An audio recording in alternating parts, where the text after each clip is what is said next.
Today we're embarking on a journey into a truly remarkable piece of literature. Maybe a bit bewildering, too. That's a good word for it. Yeah, our source material is Samuel Beckett's iconic Waiting for Godot. Specifically, we'll be digging into excerpts from Act 1. Right, this tragic comedy in 2 acts, as he called it. Which is just perfect, isn't it? That blend of, well, tragedy and this really dark humor. You find yourself almost laughing at the despair. Indeed. And our mission today really is to unpack this play. It looks simple on the surface, maybe, but it's profoundly complex underneath. Absolutely. We'll explore the world these characters inhabit, the questions they're grappling with, and just why the scene, the country road, the single tree, why it still resonates so deeply. So we're aiming to pull out those key insights, those nuggets that help you, our listener, understand what's really going on there. And maybe what it means beyond the stage. Okay, let's dive right in. Estragon's opening line, "Nothing to be done." He's struggling with his boot. And Vladimir echoes it almost instantly. What does that immediately signal to you? Well, that line, "nothing to be done," it's not just about the boot, is it? It feels like a statement about everything, like this deep existential inertia. A feeling of helplessness. Exactly, that feeling we all sometimes get when things feel overwhelming. And Vladimir echoing him straight away, it sets up their dynamic perfectly, this codependency. Like when Vladimir says, "Together again at last." Right, there's that closeness, that need for each other, but then almost in the same breath, Estragon is irritated, "Not now, not now." Yeah. It shows how connection, even a difficult one, becomes this anchor against the void, maybe, in a world that feels pretty meaningless otherwise. So beyond the boot and Vladimir's own sort of private privations, as he calls them, how does Beckett use all this physical discomfort? Vladimir even says, "No one ever suffers but you. I don't count." It's constant, isn't it? That one-upmanship of misery. It grounds their waiting, which is otherwise quite abstract. It shows how their suffering isn't just philosophical, it's daily. Like Estragon complaining about being beaten. Yes, exactly. Yeah. He complains he was beaten, but he can't remember who did it or even when. And then they reminisce, vaguely, about trying to jump off the Eiffel Tower. Which brings us to memory, or the lack of it. That seems huge here. Oh, absolutely crucial. Estragon forgets constantly. Being beaten, what they did yesterday, even the Bible.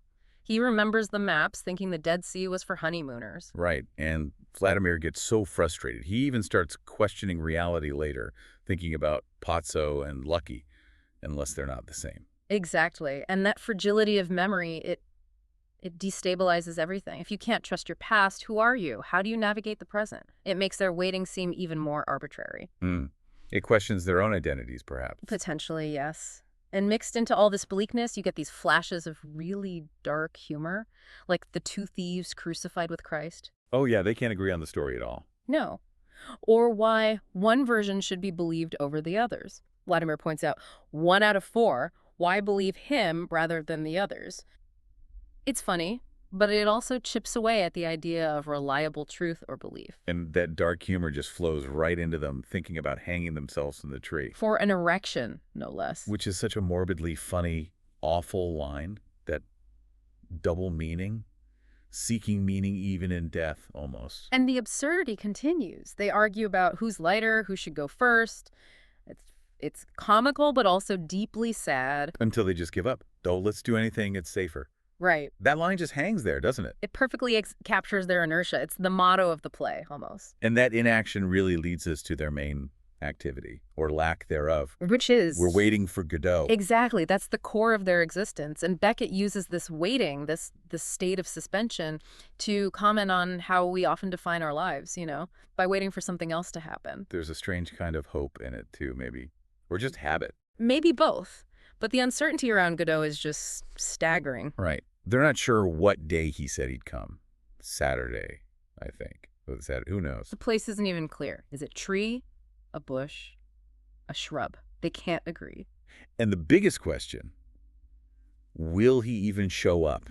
He didn't say for sure he'd come. And if he doesn't come, we'll come back tomorrow. It's this endless cycle, ritual almost. A loop of putting things off. And what did Godot actually ask of them? They describe it as Nothing very definite. Just a kind of prayer, a vague supplication. And his response, pure evasion. That he'd see, that he couldn't promise anything, that he'd have to think it over. He needs to consult everyone, his family, friends, agents, books, his bank account. It sounds like dealing with some kind of cosmic bureaucracy. Doesn't it just? It makes you wonder about the nature of this power they're waiting on. Is it indifferent, incompetent, malicious, or just not there? It feels like a swipe at any kind of authority that promises but never delivers. And then Estragon asked that really anxious question, we're not tied, like physically tied to the spot. Followed by, we've no rights anymore. And Vladimir's answer is so chilling. We got rid of him. What do you make of that? Did they choose this? It's ambiguous, isn't it? We got rid of him. It suggests maybe a willing surrender of agency, or maybe just a resigned acceptance that they have no control.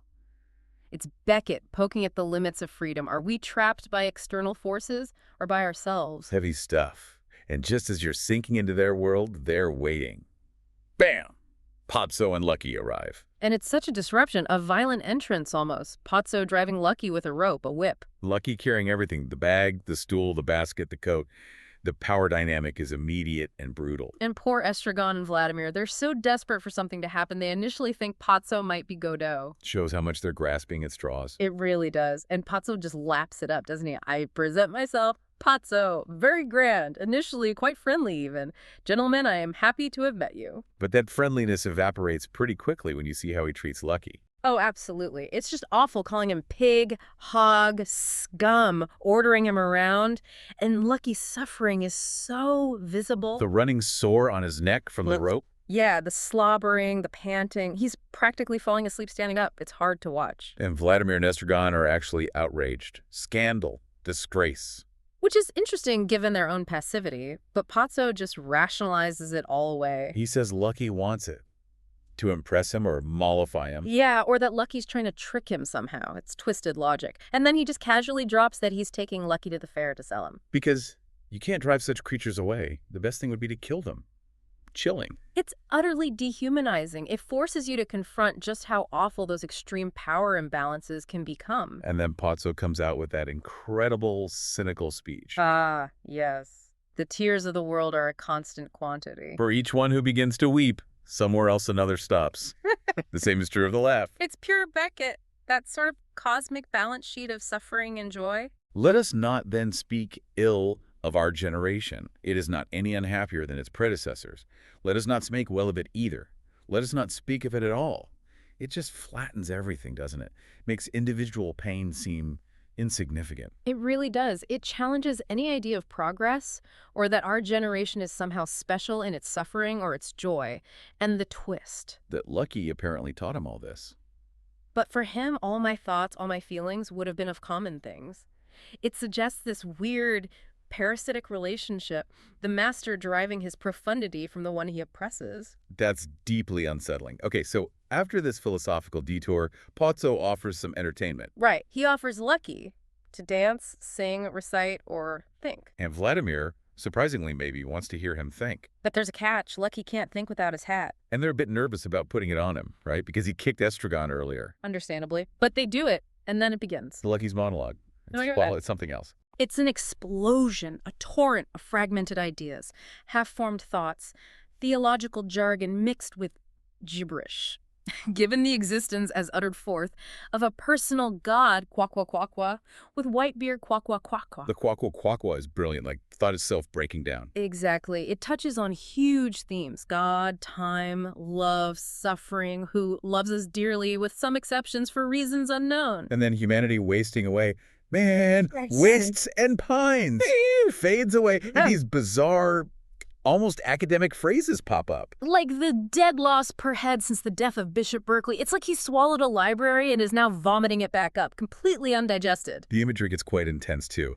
The skull fading, fading. The beard, the flames, the tears to stones. It's just pure chaos. Raw, unfiltered consciousness spiraling out of control. It gets faster, more frantic. Until the others can't take it anymore. They protest violently. And the only way to stop him is to snatch the hat off his head. And Pozzo triumphantly declares, there's an end to his thinking. Which is such a loaded line. Silencing thought by removing an object. It makes you think about control, about intellectual freedom, how easily it can be shut down. A really powerful, disturbing moment. So after Lucky's thinking is abruptly stopped, Pozzo tries to leave. Tries being the operative word. It turns into this drawn-out, almost farcical departure. He hesitates, admits, I don't seem to be able to depart. Keep saying goodbye. Loses his watch, the half-hunter. It's funny, but it also echoes that general inertia. Nobody seems capable of decisive action, not even the seemingly powerful Pozzo. And once they finally manage to leave, what happens with Vladimir and Estragon? They slip right back into their routine almost instantly. And reflect on the visit. Yeah, that passed the time. It would have passed in any case. Yes, but not so rapidly. It just highlights how arbitrary everything is. Any distraction, even a bizarre and slightly traumatic one, is better than just waiting. And then, like clockwork, The boy arrives from Godot. with the same message as always. Yep. Godot won't come this evening, but surely tomorrow. The eternal promise, the eternal deferral. And the boy himself is vague. Is he the same boy as yesterday? He's not sure. And that strange detail about Godot.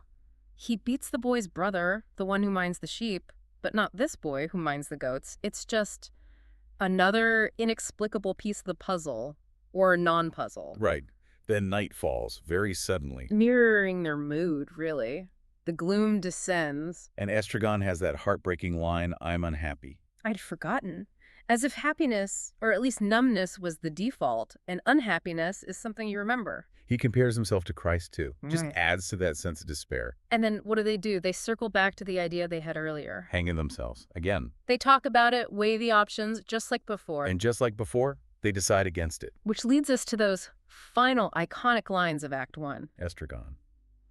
Well, shall we go? Vladimir, yes, let's go. And the stage direction.